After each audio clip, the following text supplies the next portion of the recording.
അതേ ദിവസം ആ നുണയുടെ രാഷ്ട്രീയത്തിന് ഞങ്ങൾ പൊളിച്ചു. കാരണം 10 കൊല്ലം UPA സർക്കാർ ഇരിക്കുന്ന സമയത്ത് 72,000 കോടിയാണ് സെൻട്രൽ ഗവൺമെന്റ് കേരളത്തിന് തന്നത്. അതേസമയം 10 കൊല്ലം നരേന്ദ്രമോദിജി തന്നത് 3,32,000 കോടിയാണ്. അപ്പോൾ അന്ന് തന്നെ ആ ഒരു പ്രോപ്പഗാൻഡ, CPMന്റെ പ്രോപ്പഗാൻഡ അന്ന് തന്നെ ഞങ്ങൾ പൊളിച്ചു. ഇന്നലെ മകരവിളക്കിന്റെ ദിവസമായിരുന്നു. സോണിയാഗാന്ധിയും ഉണ്ണികൃഷ്ണൻ പോറ്റിന്റെ ഫോട്ടോ ഒന്ന് ശ്രദ്ധ തിരിക്കാൻ നമ്മുടെ കോൺഗ്രസ് സുഹൃത്ത് ഇന്നലെ VBG റാംജിയെ കുറിച്ച് ഒരു പ്രസ് കോൺഫറൻസും ഒരു സമരം. അപ്പൊ ഇന്ന് ഞാൻ ആഗ്രഹിക്കുന്നത് അവരുടെ നുണ പൊളിക്കാൻ. കോൺഗ്രസ് പാർട്ടിനെ കുറിച്ച് ആദ്യം ഞാൻ പറയാൻ ആഗ്രഹിക്കുന്നത് ഇതൊരു നാണമില്ലാത്തൊരു പാർട്ടിയാണ്. 2014 സെൻട്രൽ ഇലക്ഷനിൽ നുണ പറഞ്ഞ് ജയിക്കാൻ നോക്കി ശ്രമിച്ചു, തോറ്റു. 19 പിന്നെയും കുറെ നുണ മാനുഫാക്ചർ ചെയ്തു, എന്നിട്ടും തോറ്റു. 24 നുണ പറഞ്ഞു, എന്നിട്ടും ജനങ്ങൾ തോൽപ്പിച്ചു. ഹരിയാനയാണോ മഹാരാഷ്ട്രയാണോ ബീഹാറാണോ രാഹുൽ ഗാന്ധിന്റെ ഓരോരോ നുണകൾ, ഇലക്ഷന്റെ സമയത്ത് സൃഷ്ടിക്കുന്ന നുണകൾ ജനങ്ങൾ അതിനെ തോൽപ്പിച്ചു. എന്നിട്ടും ഇന്ന് ഈ കോൺഗ്രസ് പാർട്ടി കേരള അസംബ്ലി ഇലക്ഷന്റെ 2 മാസം മുമ്പ്, നോട്ടിഫിക്കേഷൻ വരാൻ പോകുന്ന ഒരു 1.5 മാസം മുമ്പ് അവർക്ക് പറയാൻ എന്താണ്? സെൻട്രൽ ഗവൺമെന്റിനെ കുറിച്ചൊരു നുണ. ആ നുണയെ ഞാൻ പൊളിക്കാൻ ഇന്ന് ആഗ്രഹിക്കുന്നു. ആദ്യം അവർ പറയുന്നു VBG റാംജി മൻരേഗയെ റിപ്ലേസ് ചെയ്തിട്ട് മൻരേഗ ബെനിഫിഷ്യറീസിനെ ഇത് ബാധിക്കും എന്ന് അവർ പറയുന്നു. ആദ്യം ഞാൻ പറയാൻ ആഗ്രഹിക്കുന്നത് UPA സമയത്ത് എത്ര കാശാണ് മൻരേഗയ്ക്ക് UPA സർക്കാർ, കോൺഗ്രസ് സർക്കാർ പ്രൊവൈഡ് ചെയ്തത്? 2.35 lakhs കോടി. 2.35 ലക്ഷം കോടിയാണ് കോൺഗ്രസിന്റെ മൻരേഗന്റെ ഫണ്ടിങ്. നരേന്ദ്രമോദിജി കഴിഞ്ഞ 10 കൊല്ലം മൻരേഗയ്ക്ക് എത്ര കാശ് കൊടുത്തു? 7.83 ലക്ഷം കോടി. ആരാണ് പാവങ്ങളെ സേവിക്കുന്നത്? ആരാണ് പാവപ്പെട്ട ഇന്ത്യക്കാർക്ക് വേണ്ടി കൂടുതൽ റിസോഴ്സ് കൊടുക്കുന്നത്?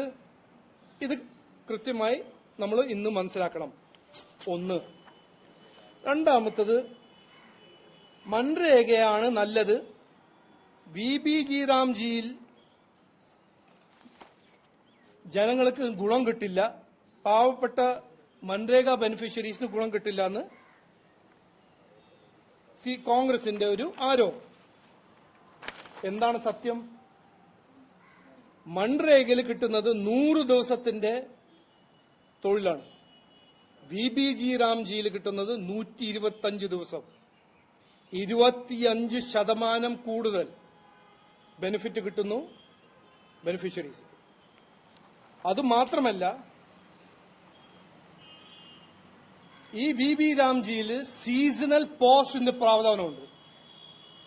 അപ്പോ ഈ കാർഡ് ഹോൾഡർ, VBG റാംജിന്റെ കാർഡ് ഹോൾഡർ ഈ കൃഷി സീസണിന്റെ സമയത്ത് അവിടെ കൃഷിപ്പണിക്കും പോവാൻ അവർക്ക് അനുവാദം ഈ VB റാംജിയിലുണ്ട്.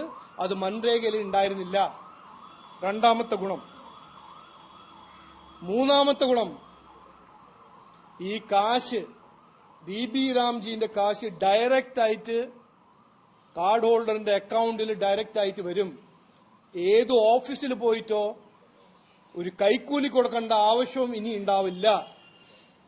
ഇതാണ് VB റാംജിന്റെ ഗുണങ്ങൾ. ഇതാണ് ഇതിന്റെ റിഫോം.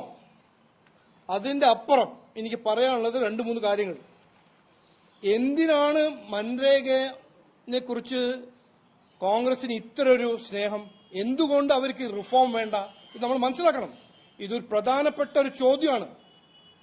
കാരണം മൺരേഗയിൽ നടക്കുന്ന അഴിമതി VB രാംജിയിൽ കഴിയില്ല. VB രാംജിയിൽ ഫേക്ക് കാർഡ് ഹോൾഡർ ഇനി നടക്കില്ല. കേരളത്തില് 14% മൺരേഗ കാർഡ് ഹോൾഡേഴ്സ് ഫേക്ക് ആയിരുന്നു. ഇതാണ് സത്യം. അതിനി സാധിക്കില്ല. അതിന്റെ ഓഡിറ്റ് വഴിയും ടെക്നോളജി വഴിയും അത് ഇനി സാധിക്കില്ല. അത് കോൺഗ്രസിന് ഇഷ്ടമല്ല. പക്ഷെ സാധാരണ ജനങ്ങൾക്ക് അത് നല്ല ഒരു കാര്യമാണ്. രണ്ടാമത്തത്, ഞാൻ പറഞ്ഞ പോലെ 14% കേരളത്തിന്റെ മൺരേഗ കാർഡ് ഹോൾഡേഴ്സ് ഫേക്ക് ആയിരുന്നു. 14% ഹൗസ് ഹോൾഡ്സ് ഫേക്ക് ആയിരുന്നു. ആ കാശ് ആർക്ക് കിട്ടുന്നു, എവിടെ പോകുന്നു, ഇത് ചോദിക്കേണ്ട ചോദ്യമല്ലേ? എന്തുകൊണ്ട് കോൺഗ്രസ് ഇതിനെ ഡിഫെൻഡ് ചെയ്യാൻ നടക്കുന്നു? കേരളത്തില് ഞാൻ സ്കാം പറഞ്ഞറിയാണേ, ഇതൊന്ന് മനസ്സിലാക്കേണ്ട. കേരളത്തിലെ 1000 കോടിന്റെ ഫേക്ക് പ്രോജക്ട്, മൺരേഗന്റെ കീഴിൽ 1000 കോടിന്റെ ഫേക്ക് പ്രോജക്ട് കണ്ടുപിടിച്ചിട്ടുണ്ട്. അതൊന്നും ഇനി നടക്കില്ല. കാരണം ബയോമെട്രിക്കും ജിയോസ്പേഷ്യൽ ടാഗിംഗ് വഴി എല്ലാ പ്രോജക്റ്റിനും ഐഡന്റിഫൈഡ് പ്രോജക്ട് റിയൽ പ്രോജക്റ്റ് ആവും. ഇനി ഫേക്ക് പ്രോജക്ട്, ഗോസ്റ്റ് പ്രോജക്ട്, ഈ 1000 കോടി അഴിമതി ഗോസ്റ്റ് പ്രോജക്ട് പോലെ ഇനി പ്രോജക്ട് VB രാംജിയിൽ സാധിക്കും.